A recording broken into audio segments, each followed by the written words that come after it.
That's one thing that I would give advice to. First 3 years, go hard. Show that there's money to be made. After that, get funding. Get people to support you, because funding is out there. Whether it's private equity funding, whether it's your bank, whatever it might be, learn how to play the game. Because that is where you go from like, yeah, this is a good idea, to, okay, I've got employees. Like, now we're making some money. I was on top of the world. Like, I just opened my own office, got my own employees. I had projects that were doing so well. My last event before lockdown was with Pop Smoke. I had just executed a massive overseas event called Ibiza Meltdown, which I'm a co-owner of, with some of the biggest brands in London and Europe. I was on top of the world. I felt amazing.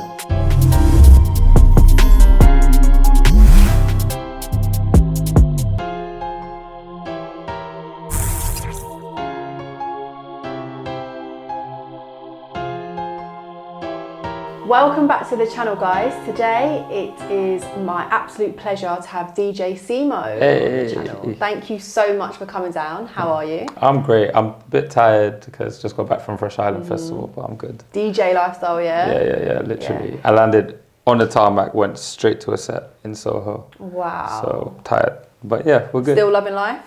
Always loving life, man. You got to find a way to love life, you get me? Good. So let's just start a bit about yourself. Where are you from? Where did you grow up? Right. Originally, or like Both, in the UK? Everything. All right, cool. So I get this question every day of my life. Where are you from?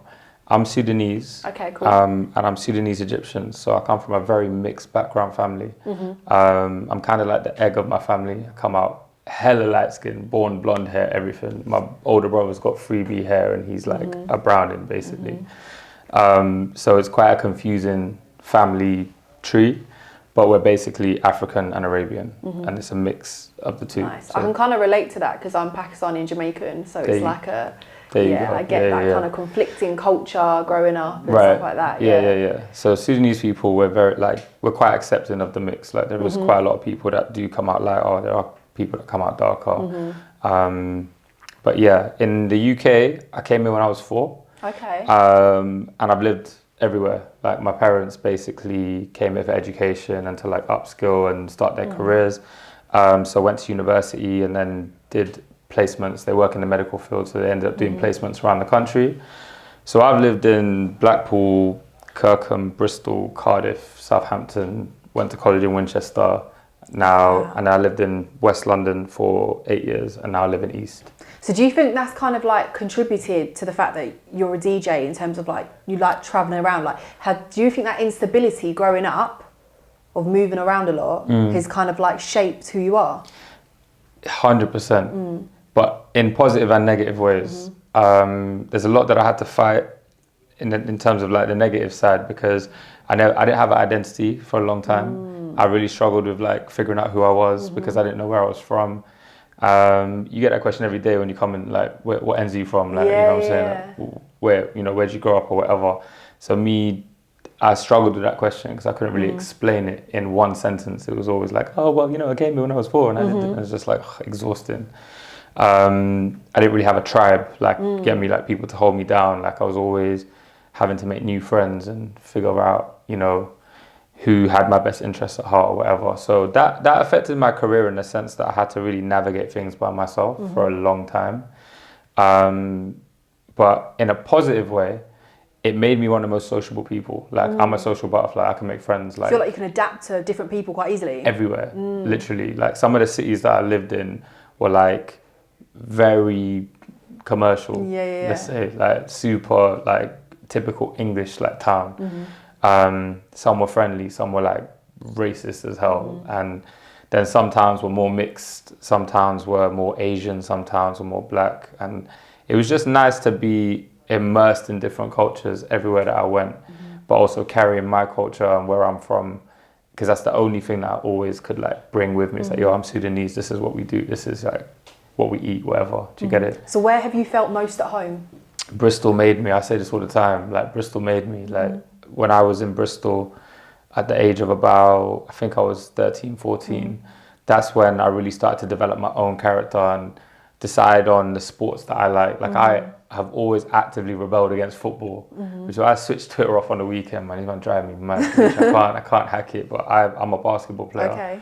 Cool. Bristol, I discovered basketball and I discovered my love for music. Like prior to that, music was just like, the radio is on, but like everyone loves music. And I fell in love with music when I lived in Bristol. Bristol's got a very dense Jamaican population, especially in areas like St. Paul's and Eastern. And me and my guys, we were at that age where Sean Paul was commercializing dancehall, but we were listening to like breakthrough artists like Idonia and Busy Signal and, you know, like obviously Vibes Cartel and Movado. And I remember starting to make like little mixtapes and give them to my friends, literally just burn them on a CD, like my favorite songs, just give them to the man them. And when we're in the yard just playing video games, just, you know, like blasting music. Like that's when I started to fall in love with like the idea of music. Yeah, so before we go into like kind of like the details of your come up, what would you say your vision and your biggest aspirations in life are? Vision wise, like from a DJ perspective, I've always wanted to do like my own headline show, like a concert, like not like I've done big shows and where I've DJed and I've played to like 1,500 people or 2,000 people. That's amazing. But I've only ever put the focus on myself once. I had this infamous party in West London called Simo's Beach Party. We ran it for like 11 years, sold out straight. Unfortunately, the venue we used to do it in didn't survive the pandemic, so we haven't done it in a while, but we're going to bring it back. But I want to do like a concert, like a Simo concert where I have a couple of DJs that I really like, you know, get down with, come and support on the bill, maybe some artists on the bill as well, but the focus is kind of like me, like my set and how I navigate that, how I express it kind of thing. Yeah, like I think that's kind of my biggest aspiration right now. It used to be like I want to do my own festival and I want to do this and that. I'll be honest, like the pandemic kind of made me fall out of love with doing events. Like events, I've always said to DJs, like events is the best way to make money. But in this TikTok generation, in this social media generation, like I think investing in yourself, you can do whatever. So for me, even my mind has kind of like shifted a bit. Trying to like work smarter kind of thing. Yeah. Makes sense. Work where you're in love with your work. And for me right now, that's just DJing. Like I love DJing. Amazing. Yeah. Would you consider yourself a self-confident and like a person that has a lot of self-belief? Today, yeah, 100%. Like I'll walk in a room, rags, and be like, I'm top 3 in the city. And anyone, if you agree with me, agree with me. If you don't agree with me, okay. 5 years ago, I had a chip on my shoulder and I wanted people to believe in me the way I believed in myself. And I realized that would never happen because everyone's pushing. No one's ever going to just walk in a room and be like, especially if they're trying to do what I'm doing and be like, yeah, he's better than me, or get me, he's the best in the city or whatever, because we're all pushing, you feel me? And a lot of people, like even myself, I wouldn't have had that kind of, I don't know, that ability to just kind of give someone more flowers than myself. It's hard to explain, but I remember Diddy, like he was in an interview one time and he was just like, if you don't believe you're the best, then you'll never be the best. Like you have to believe that you're the best in order to do that.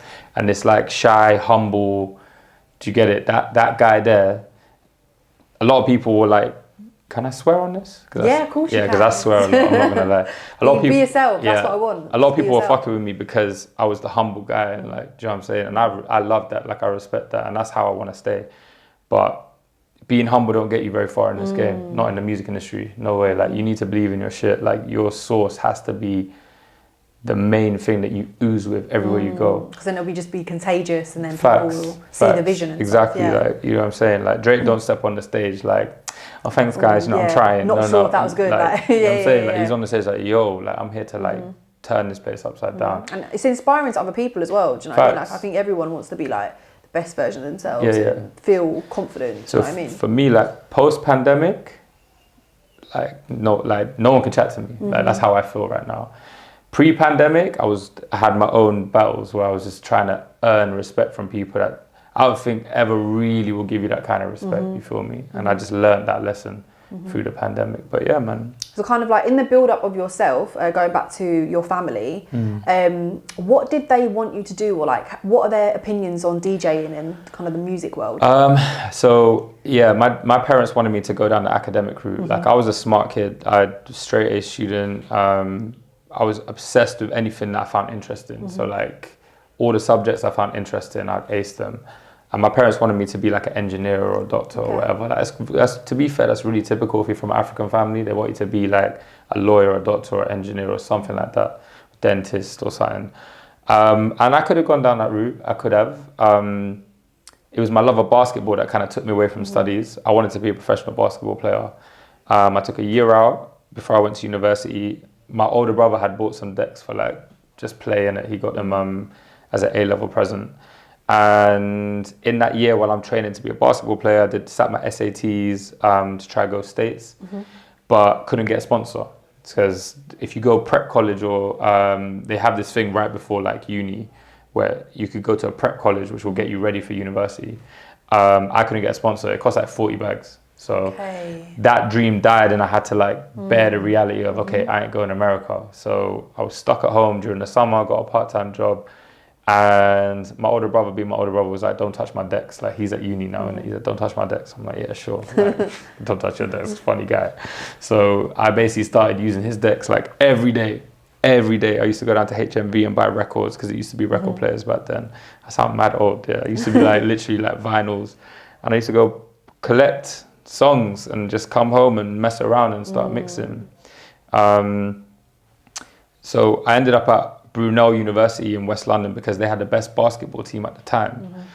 And I took my brother's decks. I was like, oh, I'm taking your decks, bro. Like, I'm about to live my best life at university. Is he a DJ now? Like, did he continue with it? He works for a pharmaceutical company now. So he just left it. But fair enough. had he not left his decks at home, I would never have been a DJ. Like, just that, I needed that creative freedom to just have some fun and away from A-levels and uni or whatever. That year out changed my life, like literally. Parents weren't happy. They were like, this hobby of yours, like, what are you trying to do with it? Because they saw that from when I started hitting the clubs, I was getting more and more popular. Like, every time I played, someone would come and give me another set, or someone would ask me to come work with their club or whatever. They didn't like the nightlife side of stuff because they're doctors. They see what happens as a cause of alcohol and violence and drugs and whatever. So they've always worried about me. But I've always kind of held myself together and like kept myself in the right places and not really, you know, gone into the wrong kind of, do you get me? Because there's madness that happens on the streets, like especially after dark. So you got to just make sure you step carefully in it. But they were kind of frictional for a long time. And then when they realized, oh, like shit, he's actually making this into a career, like he's doing really well, they started to support me. Yeah. I love that. Yeah, man. I appreciate them. Yeah, I really like that story because I feel like it shows that like your calling can come at the most kind of like unexpected time. Crazy. You like wanting to do basketball, but then you're like redirected into something else. It's like, mad. It's a beautiful story. Yeah, it's mad. Like if you had told me when I was 16, 17, oh, you're going to be a DJ, you're going to travel the world and DJ and like turn places upside down, inside out. Yeah, right. I'd be like, cool. I'm gonna be a basketball player. Yeah. You can't tell me different. It's mad. Like, yeah, it's crazy. So let's go on to like the highlights of your career. I definitely want to talk about ice cream. Yes, so if you want to kind of give like the backstory of how that started. Cool. So again, just flipping it back to when I first started DJing, I was in Southampton. I'd lived there for 2 years before I ended up at uni. In those 2 years, I kind of fell into DJing. Got into the clubs really quickly, and I sat down with a manager at the time. His name was Lewis. He was running a bar called Bamboo Bar. Bamboo Bar was like the ends bar in Southampton. Like there was a couple of like ghetto clubs. Southampton's like a quiet place as well. You think so, you know? You'd think so, but Southampton gets popping. I'm not gonna lie. Like, and the locals are cool, man. Like, so we was there at Bamboo Bar, and they saw the buzz that I was building. They were like, bro, if you want to make peas, you need to start your own brand. And at the time, I had no real coordination, direction. I just thought, yeah, cool. Like, I want to make peas. Why not? Let me start a brand. I'm here, and I'm running events anyway for students. So I'm here with a year out. I might as well go crazy and see what happens. So come to think of names, it had to be something that was quite palatable for students. Like it had to be like not aggressive and whatever. And the clubs had to like it. This is, you know, like 2008, where playing R&B, hip hop, dancehall, Afrobeats in a club was still very like taboo. Yeah, like, people were hesitant about it. You know what I'm saying? Like they didn't really embrace us like that. Do you know what I'm saying? Like they'll come to the DJ booth 3 times a night and be like, "Oh, can you play a bit of Britney Spears, mate?" Do you know what I mean? I used to piss me off. So Britney Spears does have some bangers though. no, Britney's got bangers. Don't get twisted. But you get me. Like me, like I love music. Yeah, I love music. Like I'll fuck with anyone that makes great music. But the music that speaks to me comes from where we're from. You feel me? And it speaks to me in a different way. So yeah, Britney, do your thing. You get me? Adele, Billie Eilish, all these amazing musicians like Ed Sheeran, everyone, great. But when you're talking about Afrobeats, dancehall, reggae, like lovers rock, like you can't. That's where your heart's at. Yeah. Can't get better than that. Soca, like can't get better than that. You feel me? So I've always seen myself as the Trojan horse in this scene, because at the time where they were trying to like put the brakes on black music and black events, this guy comes along that doesn't look, I look whatever Hispanic, they don't even know where I'm from, and they're giving me dates and they're letting me into their venues because they think I'm one of them. They don't know where the fuck I'm from. I'm coming in giving them a brand which is diluted. It looks like any student brand. We're coming in and we're like, yeah, we're in the building. Like, take this busy signal. What are you gonna tell me? You feel me? And that's where my crowd started to fuck with me, because they will come to my events and we brand it so well that the venues would respect it. But when you step in, it's real. Like the music is real, the vibes is real, it's undiluted, it's unfiltered. And that was the beginning of the legacy. Like that's how it all started. We didn't have a deliberate purpose, but then we realized that we had a deliberate purpose. It was like, yeah, we're here to like represent for our people, and you guys don't want us to do that, but we're gonna do it. Like by hook or by crook, we're gonna find a way to do it. So now to see kind of where the scene is now, it always warms my heart to see how many events happen on a weekly basis. You feel me? But ice cream stopped when I left Southampton, because I've now landed in London. I don't know no one. I ain't from no ends. I ain't backed by anyone. None of the clubs know me. I'm just some guy that's starting first year at Brunel. So I put my decks on my back, brought them to my uni room. I was like, yeah, boom, we need to play every house party. We need to ross every house party in this place. That first year, I think I played like 30 house parties at Brunel University. Literally, like, people would see me with my backpack, my decks, whatever, and be like, yeah, Simo's playing, it's gonna be lit. So people pull up to the house parties, and I started to build a name. This is when Funky House started to blow up as well. Had all my dubs, everything, and yeah, I came with a vengeance. Every set that I played, I was like, yeah, you're not gonna leave knowing my name. By the time I hit second year, people wanted me to throw parties. Like, they were like, yo, and I was like, man could bring ice cream here, you know, why not? Like, let me run ice cream here. Like, I don't see why not. Through my first event, really small event, like it was in Northolt. There's a venue called Bar Inc, 150 capacity, like proper ends venue. Sold it out, wall to wall, ceiling dripping with sweat, like that kind of rave. Like, you know, when you leave and you just sweat out. It was one of them kind of parties. Yo, when's the next one? When's the next one? People outside trying to get in. We had like the biggest MCs in the scene at the time come into this tiny little, because they heard about the vibe, innit? Then we did the next event, Q Vardis, shout out to Nick. This guy supported me so much in my first early years of throwing events. It's actually a wedding venue in West Drayton, but we made that the spot. Like, we made that the spot. Like, we ran an event there called Brunel's Finest, and it was basically like the best DJs out of Brunel at the time, because the main club in Uxbridge wasn't giving us time of day. Like, they weren't letting us come and play. So we did 3 events there, back to back, all sold out. And now people that were working in the area started to pay attention. They were like, yo, you heard about the Simo brother, da, da, da, da. So this guy called Scandalous, my fucking brother, like, he's reached out and he's like, yo, why don't you come play some of the warm-up sets at the academy, that's the campus club. All this is happening really quickly. All of a sudden, I'm now gone from being a student that queues up to get into these raves, you get me, like sweating it out, wearing my Armani glasses, and at the time I used to wear beads like down in the Shamballas and all them thing there, to, yo, I'm playing the first set with a man them, yeah, can I get 2 of my guys in with me? Yeah, why not?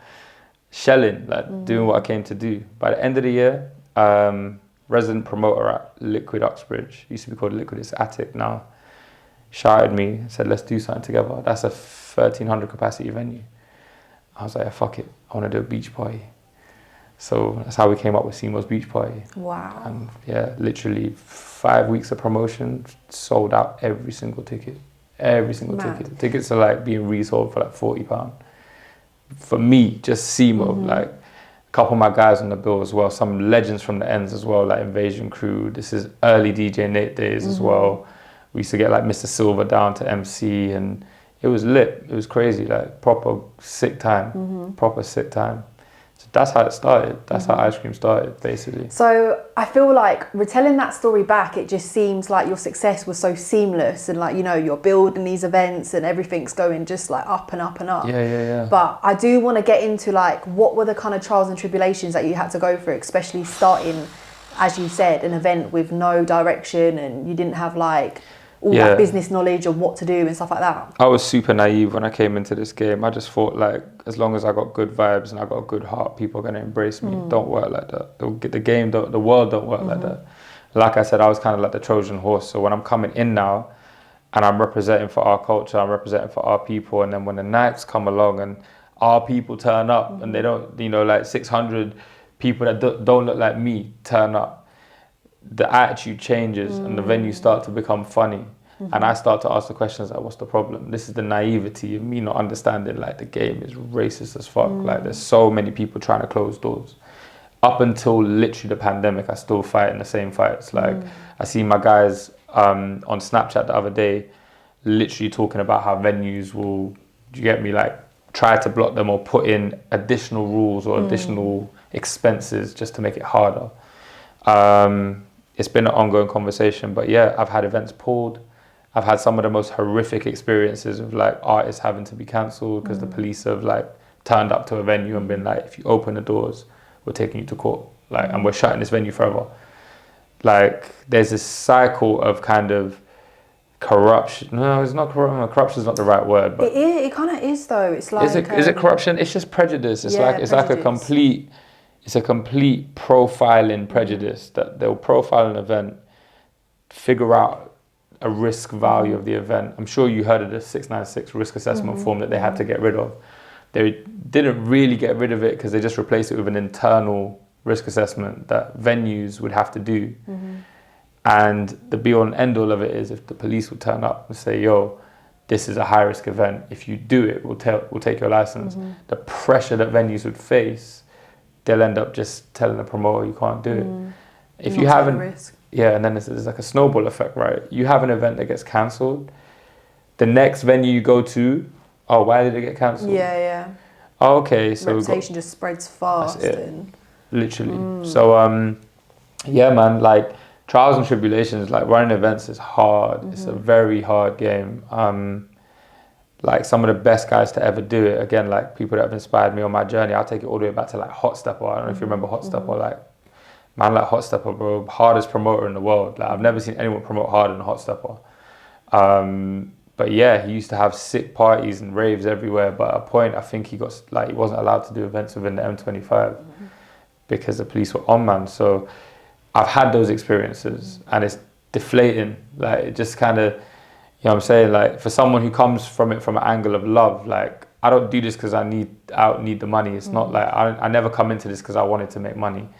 At the beginning, I was leveraging the opportunity to make money because I was a broke student. But as I've gone along, it's become like purposeful. Like, yeah, like I ended up getting my degree. Like if I wanted to like, you know what I'm saying, like go into like whatever I did at uni, then I could do that. But for me, the purpose has always been bigger, to open that door and give the next generation the platform and hopefully make a change that will help the entire culture, the entire industry. Obviously, the fact that UK music has blown up the way it's blown up has helped that massively because you got man like Dave and it's killing it, Stormzy like doing Glastonbury, like we're pop culture now. They can't not play the Mandem in the clubs, whereas before they were trying to stop playing the Mandem in the club. Now we're in the clubs, you feel me? But it's just trying to be in the clubs with them because they want our music, they want our vibe, but they don't want the Mandem. I lie, they don't want us in there. It's crazy. So this is why I really like events that are just super authentic, you know, danky sounds, like even shout out to guys like DLT and Recess and what they're doing, like just changing the game is mad. Yeah. So no, I really respect, like, you're just someone that will just keep pushing them doors till they're open. Do you know what I mean? So I really, really respect that. Yeah. So I feel like we've discussed kind of like pre-pandemic and post-pandemic. Do you want to talk about like how the actual pandemic affected you and your work? Oh man. Because I can imagine. The pandemic was brutal. It was brutal. Like, one thing I wouldn't say I like about the pandemic, but one thing that brought me closer to my community and the people that I really get down with, everyone had a different story. Everyone went through something different. You know, like everyone literally had their own troubles, their own issues, their own panic attacks and all of that kind of stuff. Like for me, it was just, I went from being the busiest I've ever been to nothing. Like almost shock to the system. Shock to the system. And like at the time, I was on top of the world. Like I just opened my own office, got my own employees. I had projects that were doing so well. My last event before lockdown was with Pop Smoke. I had just executed a massive overseas event called Ibiza Meltdown, which I'm a co-owner of, with some of the biggest brands in London and Europe. I was on top of the world. I felt amazing. So when like my brother and my dad actually were the first people to say, yo, like, I hope you're taking this pandemic thing seriously. Like the world is about to change. I'm like, yeah, right. Like it's gonna be a couple of months and we'll be back. And then when my biggest kind of periods of the year all got locked off, like, because events are quite seasonal, it's like bank holidays or whatever. When those all started to get locked off, then Carnival, and then I was like, rah, no one's making peas. Like there's no money to be made right now. Like no DJ, no event organizer is making money. Like how are we gonna survive? And it was just a brain fuck. Like the whole thing was just trying to figure it out and trying to navigate it was really tough. Like I'm not gonna lie, it was really hard. I'm quite fortunate that I've got really strong people behind me who helped me through it, and you know, just had an ear there for me to talk to and whatever. But it was hard. It was hard. This is where my degree kicked in, and I'm not too proud to say that like I started to use my resources to find ways to make money, because you had to. So I went back into branding and design and like working with companies. What was it that you actually studied at uni? I studied product design engineering. Okay, cool. So it's like a perfect kind of balance between the artistic side of like creating and designing stuff, and then also the engineering, the maths, the stats, all that kind of stuff behind it. So yeah, like I ended up working with a concert company, branding and creating all of their content for a new company they were launching, like an online like celebrity shout out type of company. So that kind of kept me going. Like I was making a decent amount of money doing that. Couldn't play, like couldn't DJ. Like even the places that you could DJ, like let's say like a Pirate Studios, like that got shut down. Where I was living at the time, I had loads of like annoying neighbors. So and I had a really loud sound system, like couldn't kill the bass on my sound system. So if I did a live, complaints like straight away. And because obviously everyone's going through the same shit, I didn't want to personally like create a rift between me and my neighbors if we can't leave our yard, you feel me? So I didn't do nothing. I literally didn't do anything. I didn't post on Insta. I had people DMing me like, don't give up, bro, like and I'm like, this is hard. Like, did you ever actually think like about changing career? Facts. You did? Yeah, 100%. What did you feel like your options were? Like if I was gonna change career, I probably would have gone into, what would I have done? I had a few options because I got an engineering degree. I could have either worked with a company on an internship basis and maybe like gone into it as an engineer, civil engineer, something like that. Or I could have launched a media agency. I do, a lot of people don't know, is I building ice cream, I did all the design work, content creation, footage. I would get raw footage from my video guys, edit it myself. So a lot of people wanted me to do that for them. I've worked with some of the biggest like companies in this industry. I've done events for some of the biggest artists where I've just come in and like a white label service, literally just package them a brand. I'm doing it right now for like one of the biggest venue owners, venue companies in the whole country. Amazing. I get paid for that. Like that's just something that I do on the side because I know how to do it. But yeah, like if I had to, that's probably what I would have done. But the pandemic just made you question yourself. Like if you're from one of those industries, and I'm not even just talking DJ and like hit photographers, videographers, like the guy, I used to go to a gym, and one day I saw the guy that owns my gym literally delivering Deliveroo. It's crazy. And I was like, seeing him do that made me emotional, because I was just like, first of all, yes, my bro, like get it how you have to get it. But second of all, like, damn, like your dreams can be gone like that. And don't take them for granted. Like, I'm lucky enough that I've recorded, I've got content, I've got footage, I've got pictures from some of the best moments of my career. And if I stop today, I'm happy with what I've done. Like, I've done amazing things. Okay, so I just wanted to end your interview on tips for your fans, as well as aspiring DJs, just entrepreneurs, people that want to get into something kind of as difficult and as competitive as what you're doing. Yeah, I think...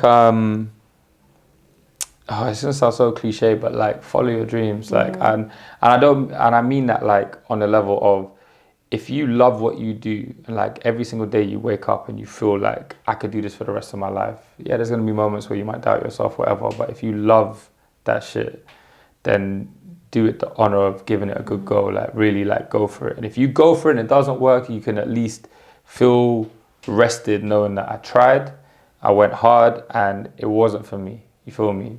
Climb the corporate ladder and feel great. But if you never try it and you never push and you never go hard, like you'll never know. And then you're just always gonna have this like, oh yeah, you know, man could have been a singer. All right, why don't you do it, bro? And the thing is, right now, the resources that kids have, and even, let's not even just talk about kids, 30-year-olds. 30-year-olds sitting in a job that you hate. Why? Like, go and try something. You know, even if it's not something that you love, like if you just want to make money, some people love making money, you know, like making money is a hobby. Like some people love that shit. Go start drop shipping, like open a studio, you know what I'm saying? Bass slaps, dun dun dun. You know what I'm saying? Like open a venue, go open a restaurant. Just open your mind. I think that's what it is. Like there's funding out there. That's one thing that I would give advice to. First 3 years, go hard. Show that there's money to be made. After that, get funding. Get people to support you, because funding is out there. Whether it's private equity funding, whether it's your bank, whatever it might be, learn how to play the game. Because that is where you go from like, yeah, this is a good idea, to, okay, I've got employees. Like now we're making some money. DJs, like learn your craft. Learn your craft. Don't just buy some DJ software and bang the sync button and, you know what I'm saying? Think like, you're DJ Simo. Turn up to a DJ set with your YouTube rips sounding terrible, like bleeding out the speakers. Nah, man, like take your time, learn your shit.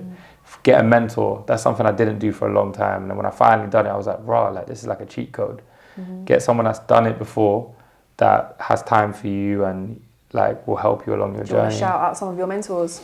They know who they are. Yeah. My mentors know who they are. I'm saying they probably don't want me to shout them out, but they like to stay behind the scenes, as a lot of mentors do. No worries. In terms of you being a mentor, is there anyone that, you know, there any kind of opportunities you've got, or anyone that you're kind of looking to work with? In terms of mentoring, like especially DJs and artists, they shout me all the time. Like people message me all the time, and I've, you know, if I'm not too busy, I will shout them back and I'll be like, yo, this is, you know what I'm saying? Or what do you think of my song? Yeah, cool, this is all right, whatever, like this mixing could be better, whatever. People I want to work with, I think I'm working with most people that I want to work with at the moment. Outside of who I'm working with, I want to work with musicians. Like I want to work with artists. I have been in the production game. I've made a few songs that I'm proud of. Like I like the songs that I've made, but I'm ready to take it up a level. And I think to do that, I want to work with composers and I want to work with writers and publishers and all that. I think that's my next step. Makes sense. You know what I'm saying? So yeah, man. So many gems. Thank you so much for coming on the show. You're most welcome, man. Anytime. Honestly, you've been like super informative, inspiring. Thank you. So yeah, I really, really appreciate it. I hope I haven't talked too much, guys. No. Literally, like, I really, really appreciate you coming on. No problem. Anytime. So thank you guys once again for watching another Touch Base with Zara. Please, if you haven't already, like, subscribe and comment on the channel, and I'll see you back again. Okay.